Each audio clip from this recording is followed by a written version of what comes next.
आज आम आदमी पार्टी के नेता श्री अरविंद केजरीवाल जी की ओर से एक हास्यास्पद प्रेस वार्ता हुई,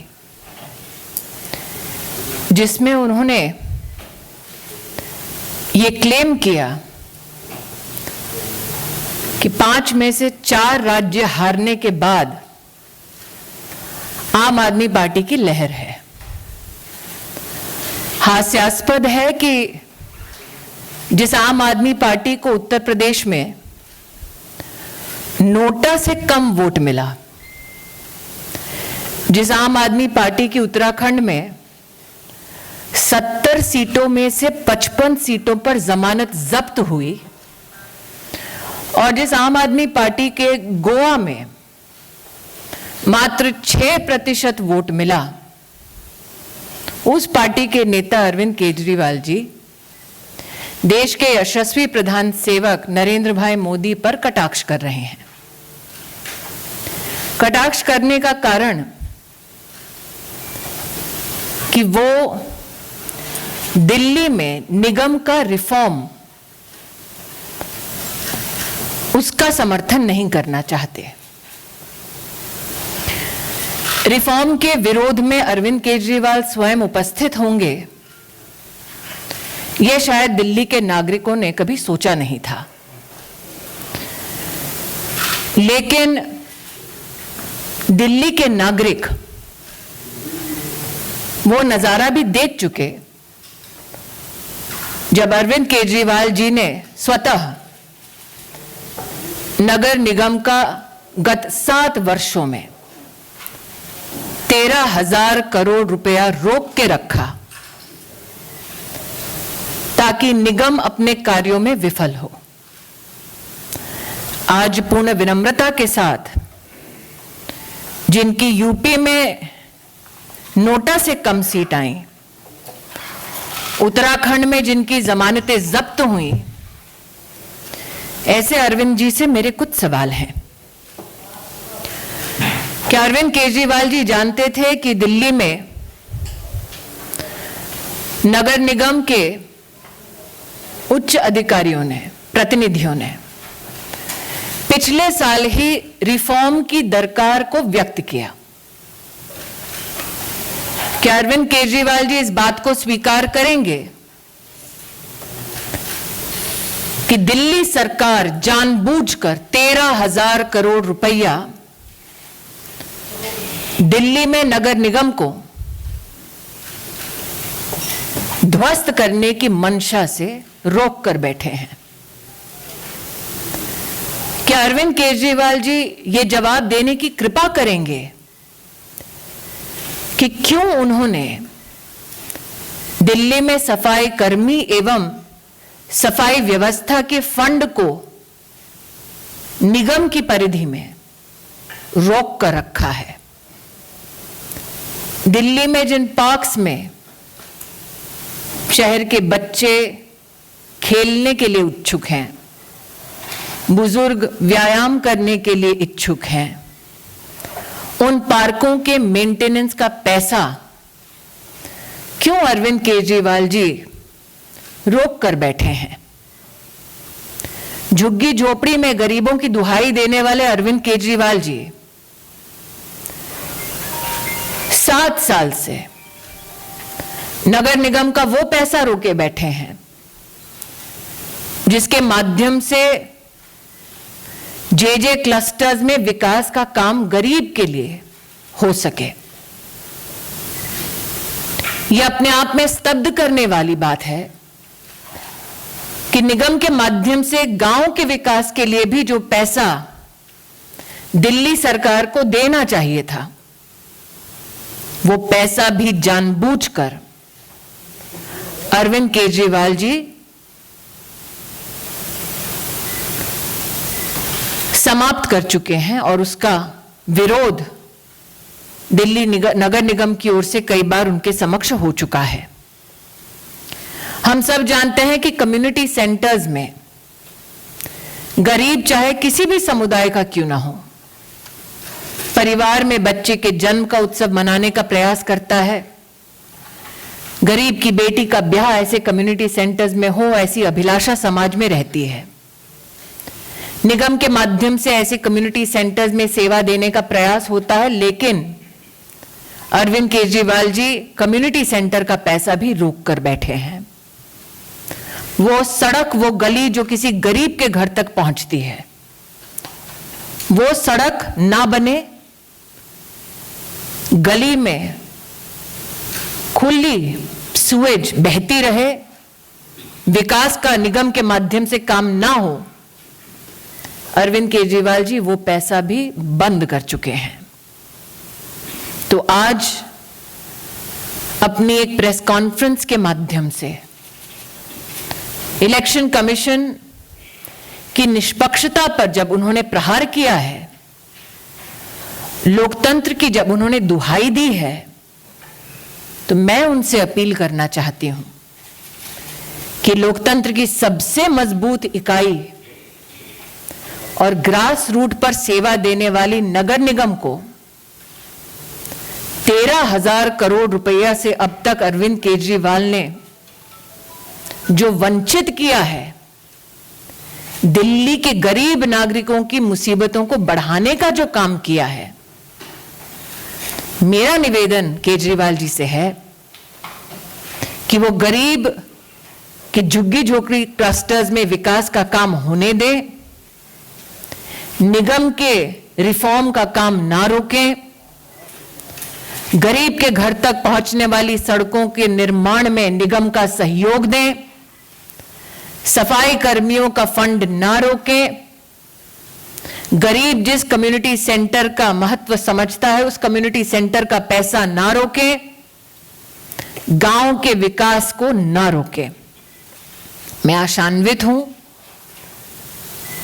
कि अरविंद केजरीवाल जी अगर वाकई में रिफॉर्म के पक्ष में हैं, गरीब के पक्ष में हैं, तो नगर निगम का बकाया 13,000 करोड़ रुपया का वो कल ही दिल्ली सरकार के माध्यम से निगम तक पहुंचाएंगे। लेकिन जो खुशफहमी अरविंद केजरीवाल जी को है कि लहर उनकी है, उनसे कह दूं कि जिनको उत्तर प्रदेश में नोटा से भी कम वोट मिला, जो स्वयं बनारस में लोकसभा के चुनाव में शिकस्त पा चुके हैं, उनके मुख से ऐसे शब्द शोभा नहीं देते। Ladies and gentlemen, today the nation was bemused to see a press interaction by the Delhi Chief Minister Arvind Kejriwal. As Indians, we should take umbrage in the fact that Arvind Kejriwal ji chose to attack the Election Commission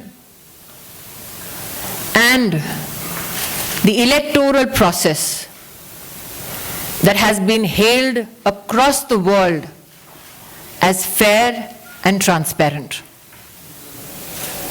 What bemused Karyakartas of the Bharatiya Janata Party was the fact that Mr. Kejriwal claimed that his party had a decisive impact in the election results that the country yesterday saw. Today, the question that begets Mr. Kejriwal is this: the Aam Aadmi Party received less votes than Nota in the state of Uttar Pradesh. In Uttarakhand, the Aam Aadmi Party lost its deposit on 55 seats out of 70. In Goa, the Aam Aadmi Party was reduced to a vote share of just 6%. So a leader who loses 4 state elections claims that he is the harbinger of change. But what was he the harbinger of in the national capital? In Delhi, for the past 7 years, Mr. Kejriwal himself has stopped the funds for sanitation workers. In Delhi, under Mr. Kejriwal's leadership, money that is meant for development of villages, development activities that are to be taken up by the Nagar Nigam, has been stopped by Mr. Kejriwal. Jhuggi Jhopri clusters in Delhi are in want, in need of support from the Nagar Nigam, but Arvind Kejriwal chooses to starve the Nagar Nigam of funds.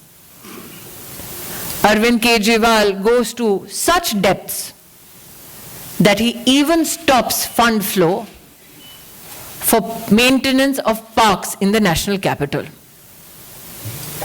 Those roads that help connect poor communities, funds for the same in the Nagar Nigam have been starved by Arvind Kejriwal.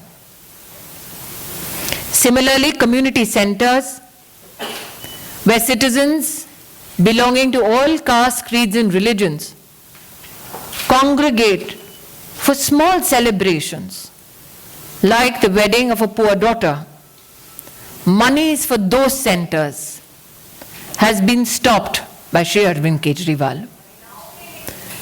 Today, the question most humbly that I'd like to pose to Mr. Kejriwal: was he aware that Nagar Nigams of Delhi has sought reforms last year itself?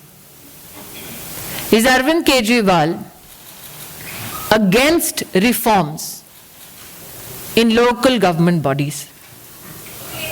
And my appeal to him is this: can you please give the 13,000 crore rupees you owe to the Nagar Nigams in the national capital? Mr. Kejriwal waxed eloquent about how he is the savior of democracy. I would like to tell him that by starving the Nagar Nigam of funds, he is killing democracy at its very grassroots. Thank you. इस विषय से जुड़ा कोई सवाल अगर आप लोगों का हो तो आप पूछ सकते हैं।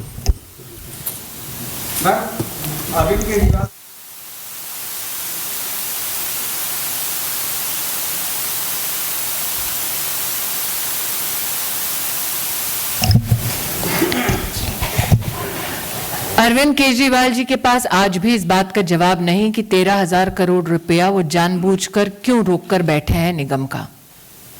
क्या वो अपनी राजनीतिक रोटियां सेकने के लिए, अपने लिए चुनावी माहौल बनाने के लिए, गरीब की सेवा के लिए जो निगम समर्पित है उसका फंड जानबूझकर रोककर बैठे हैं?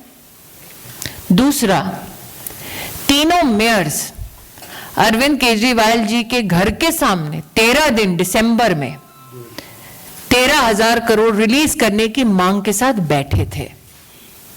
केजरीवाल जी तो कहते हैं कि वो बहुत यशस्वी आंदोलनकारी हैं, तो उन्होंने क्यों निगम के माध्यम से गरीब की सेवा के लिए वो 13,000 करोड़ रुपए नहीं दिए?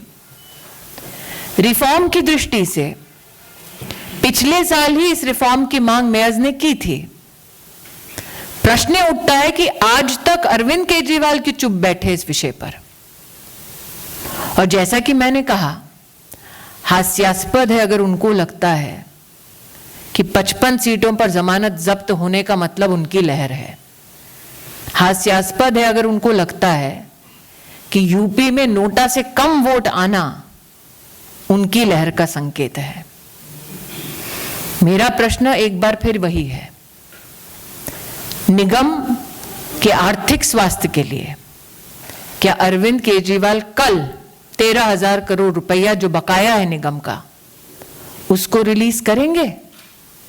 क्योंकि तो अपील उन्होंने की ना कि पार्टियां आती हैं जाती हैं, देश रहना चाहिए। तो देश की राजधानी के साथ इतना बड़ा अन्याय क्यों कर रहे हैं अरविंद केजरीवाल?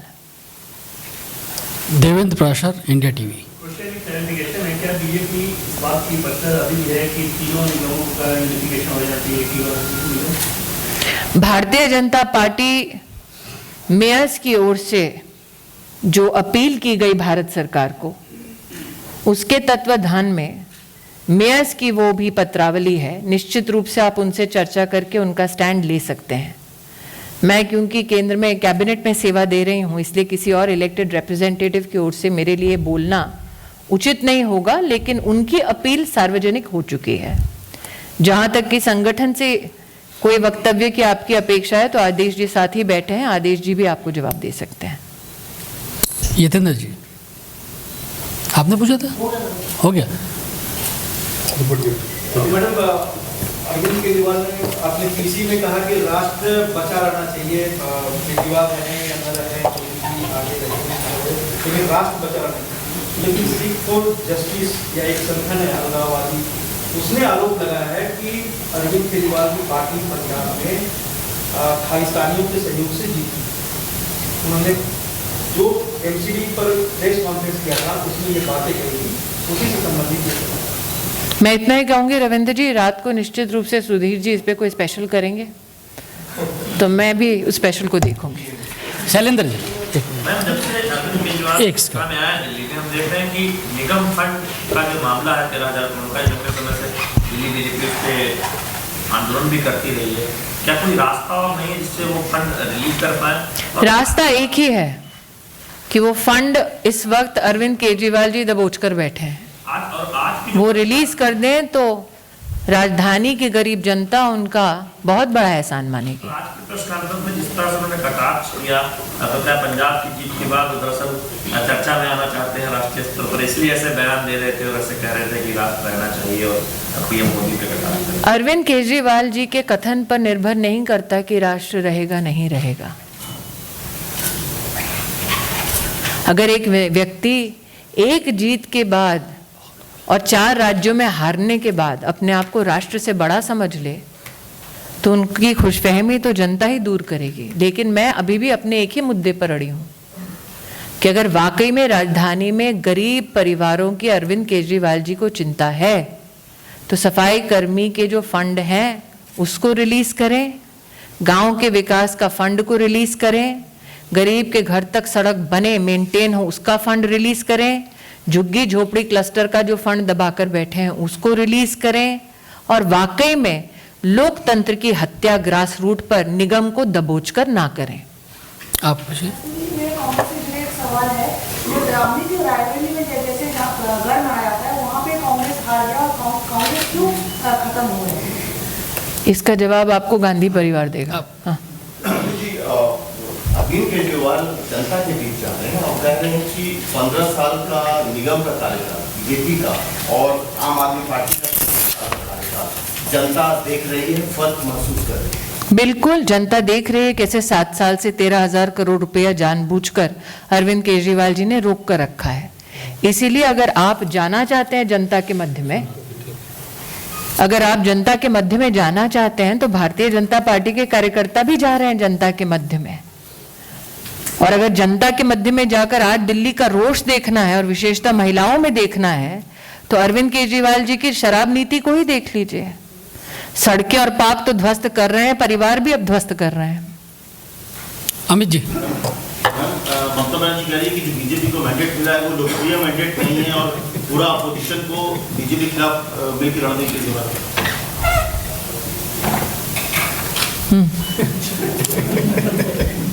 आप पूछना चाह रही थी? Yes madam.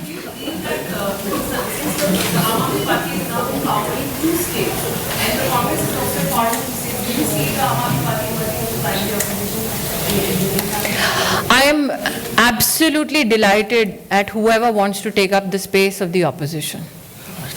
Because my firm belief is that in 2024, yet again, it is the Bharatiya Janata Party under the leadership of the Pradhan Sevak that will fill the spaces needed to fill to serve in government. एक last question अब। पंजाब में जीत के बाद आम आदमी party के नेता ये भी कह रहे हैं कि वो राष्ट्रीय स्तर पर स्पेस भरेंगे अपोजिशन का एक बड़ा अपोजिशन के तौर पर आम आदमी की पार्टी की चुनौती को आप मैंने जैसे कि उस महिला रिपोर्टर से कहा कि विपक्ष की कोई भी सीट कोई भी भरना चाहे, मुझे उससे कोई आपत्ति नहीं है। जहां तक कि आम आदमी पार्टी के नेतृत्व का सवाल है, मैं आपके माध्यम से, और आप एक वरिष्ठ पत्रकार हैं, आपके माध्यम से एक ही अपील करती हूं, स्पेस भरेंगे नहीं भरेंगे वो मुझे नहीं पता, नगर निगम के बैंक के खाते में 13,000 करोड़ रुपया भर दें। धन्यवाद। बहुत बहुत धन्यवाद।